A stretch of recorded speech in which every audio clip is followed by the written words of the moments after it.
Good morning and very warm welcome to my dear student. Today we are going to start our new lesson 4.3 of class 4, and the name of the lesson is Our National Resources, Our National Wealth. So to make you more clear about this lesson, I have written here some word meaning. As you can see here, some of the word meaning which is very essential to understand this lesson. So the word meaning are timber. Timber means काठ. Irrigation means सिंचाई.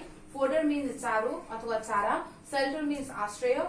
Insecticide means कीटनाशक, and sewage means dirt. So these are the word meaning. Hope you will copy this in your copy. So basically this lesson is related on the later. This lesson 4.3 of class 4, our national resources and our national wealth, is related on the later, which I'm going to explain you. So this letter is written by Renu. This letter is written by Renu to her younger sister Sanu. Okay, यो letter चाहिँ रेनुले आफ्नी बहिनी सानुलाई चाहिँ लेखेको छ. So this letter is written by Renu to her younger sister Sanu. So now I'm going to read this, or now I'm going to explain this letter. I hope you will listen to me very carefully. So dear Sanu, I received your letter yesterday and you have asked me about natural resources. मैले तिम्रो चिठी पाए. मैले हिजो तिम्रो चिठी पाए.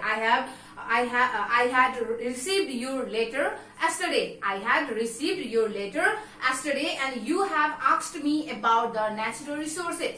तिमीले चिठीमा प्राकृतिक स्रोतको बारेमा मलाई प्रश्न सोधेको रहेछौ. You have asked me about natural resources. You have asked me some question about natural resources.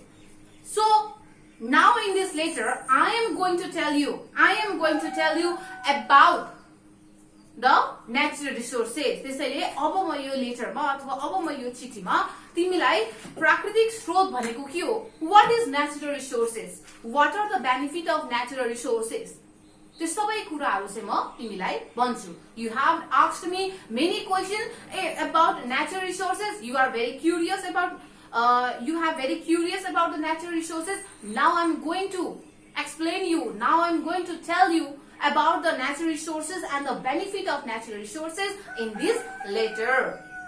So natural resources are the gift of the nature. So natural resources भनेको प्रकृतिको देन हो, उपहार हो. It is a gift of nature to us. Natural resources are the gift of the nature. प्रकृतिको उपहार हो.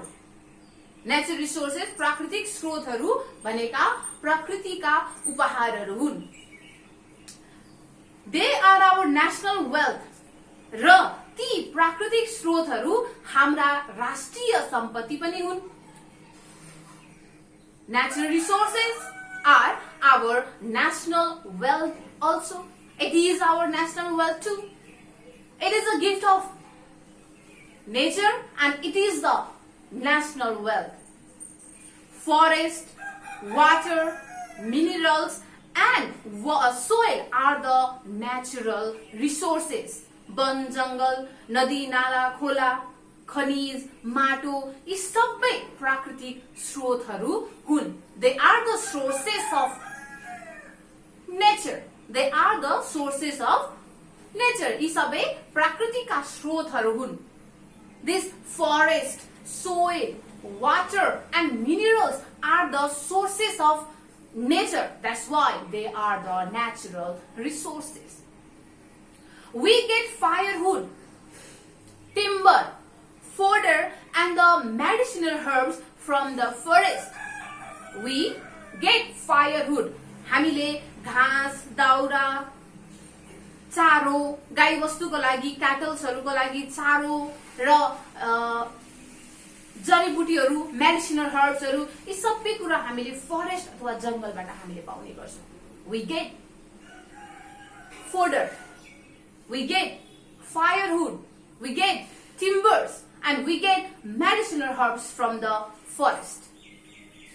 Matchbox, paper, medicine and the furnitures industries get raw materials from the forest resources. त्यसैगरी जंगलबाट जंगलबाट हामीले paper बनाउनका लागि, match box बनाउनका लागि, औषधि बनाउनका लागि, फर्निचर बनाउनका लागि र इन्डस्ट्रीले विभिन्न प्रकारका प्रोडक्टहरू बनाउनका लागि कच्चा पदार्थहरू पाउने गर्छ। They get raw materials from the forest. The industries get raw materials from the forest. Forests provide shelter to the wild animals, a bird and the other living beings. Forestले जंगलमा बस्ने जंगली जनावर तथा चराचुरुङ्गीहरूलाई आश्रय दिने गर्छ। It gives shelter. Forest gives shelter to the wild animals and birds. But some people destroy forests by cutting down the trees and setting the fires. तर केही व्यक्तिहरूले रुखहरू काट्ने गर्छ, जंगलमा रहेका रुखहरू काट्ने गर्छ र आगो लगाउने गर्छ। Some people destroy the forest by cutting down the trees and setting the fires. The water in the river is useful for irrigation and generating the electricity. So the water in the river is used for the irrigation. पानी सिंचाई गर्नको लागि अथवा बिजुली उत्पादन गर्नको लागि उपयोगी हुने गर्छ, युजफुल हुने गर्छ। The water in the river is used for irrigation and for the generating electricity. We enjoy fishing, rafting, boating and swimming in the river and the lake. र खोलामा अथवा नदीमा हामीले फिशिङ गरेर, राफ्टिङ गरेर, बोटिङ गरेर अथवा स्विमिङ गरेर हामीले के गर्छौं त रमाइलो गर्ने गर्छौं। We enjoy fishing, rafting, boating and swimming in the river and in the pond. But nowadays, तर अहिले people throw wastage into the river and the lakes. तर अहिले मानिसहरूले फोहोरहरू लगेर के गर्छ त नदीमा लगेर, नालामा लगेर अथवा खोलामा लगेर, पोखरीमा लगेर फाल्ने काम गर्छ। People throw wastage, people throw garbage into the river and in lake. The water with the sewage and the poisonous things from the industries is mixed with the water. हामीले फालिएका फोहोरहरू अथवा इन्डस्ट्रीजबाट निस्किएका फोहोरहरू पानीमा मिक्स हुँदा अथवा वाटर रिसोर्सेसमा गएर mix हुँदा त्यो पानी के हुन्छ त पोइजनियस हुने गर्छ। The wastage or the garbage that we threw in the water resources makes that water poisonous. This makes the water polluted.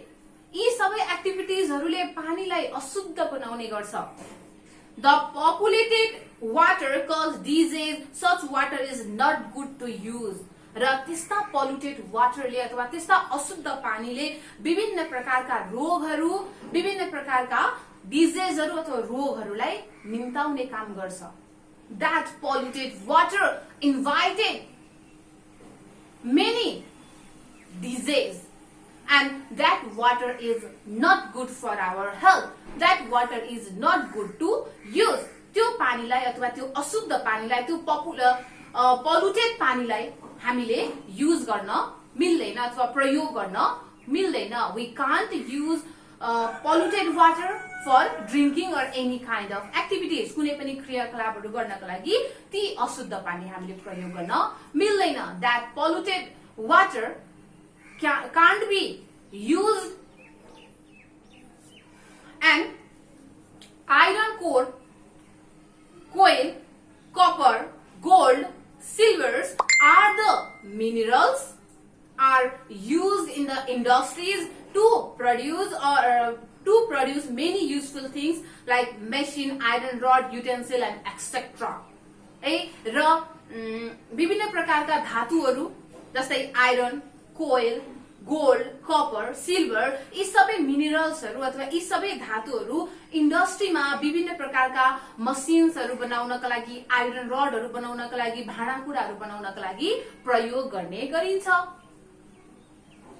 The minerals like iron, coal, copper, gold, silvers are used by the industry to produce many useful things like machine, iron rod and utensil, etc. Soil is also important natural resources. माटो पनि हाम्रो लागि एकदमै महत्त्वपूर्ण प्राकृतिक स्रोत हो। Because we can't imagine our life without soil. हामीले हाम्रो जीवन हामीले बिना माटोको हामीले कल्पना पनि गर्न सक्दैनौँ। Because we are a land animal. We live on a land. हामी जमिनमा बस्छौँ, हामी माटोको माथि बस्ने गर्छौँ. That's why we can't imagine our life without soil. We can't imagine our life without soil. That's why soil is important natural resources. Fruits, vegetable, crops and the plant are grown in it. माटोमा थरी थरीका फलफुलहरू, सागसब्जीहरू, अन्नपातहरू अथवा रुख बिरुवाहरू उम्रने गर्छ। Overuse of insecticide, pesticide and the chemical fertilizers and over irrigations polluted the water.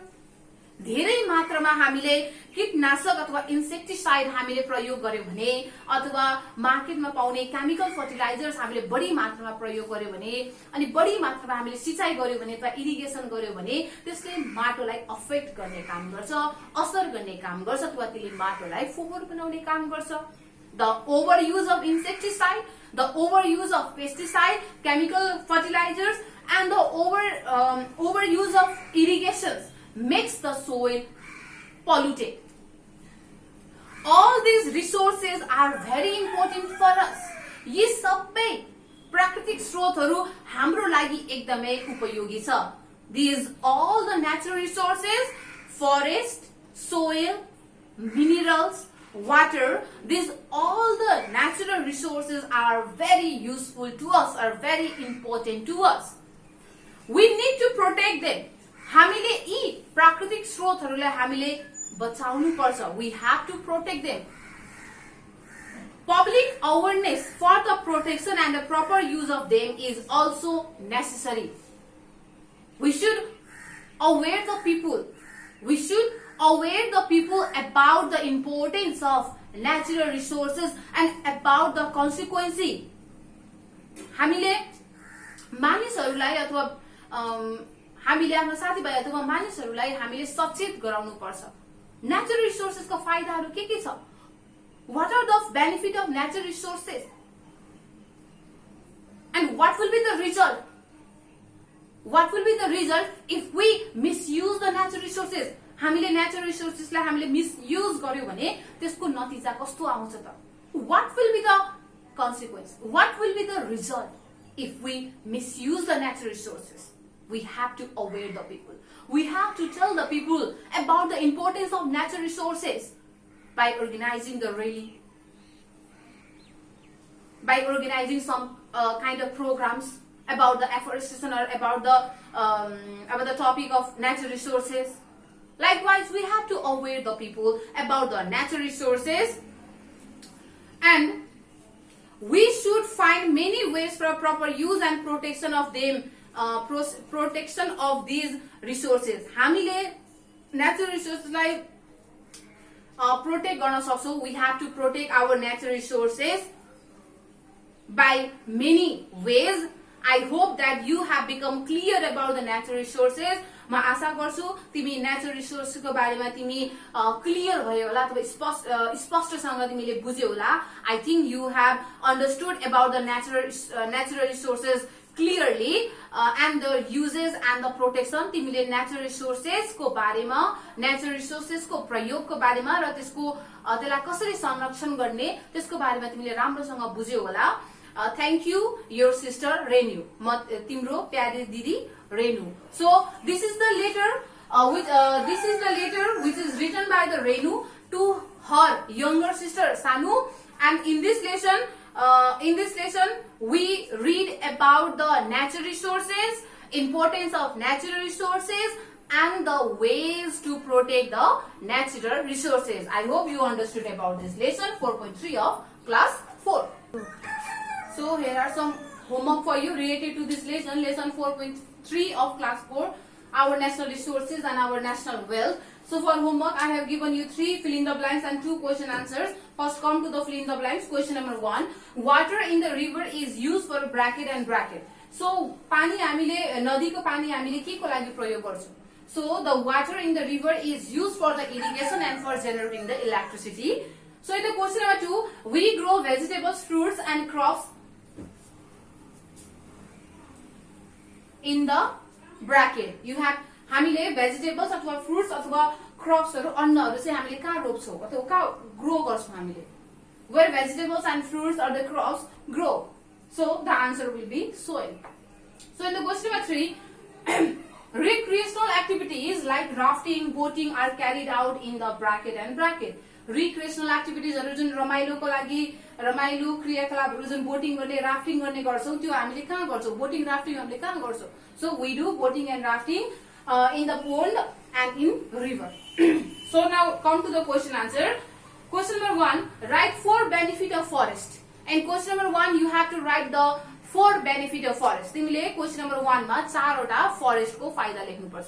Okay, and in the question number 2, you have to write the 4 benefit of water resources. In question number 1, you have to write the 4 benefit of forest resources, and in the question number 2, you have to write the 4 benefits of water resources. So this is the homework. This is your homework. I hope you will complete your homework by yourself. I hope you can complete your homework by yourself. Thank you for your valuable time.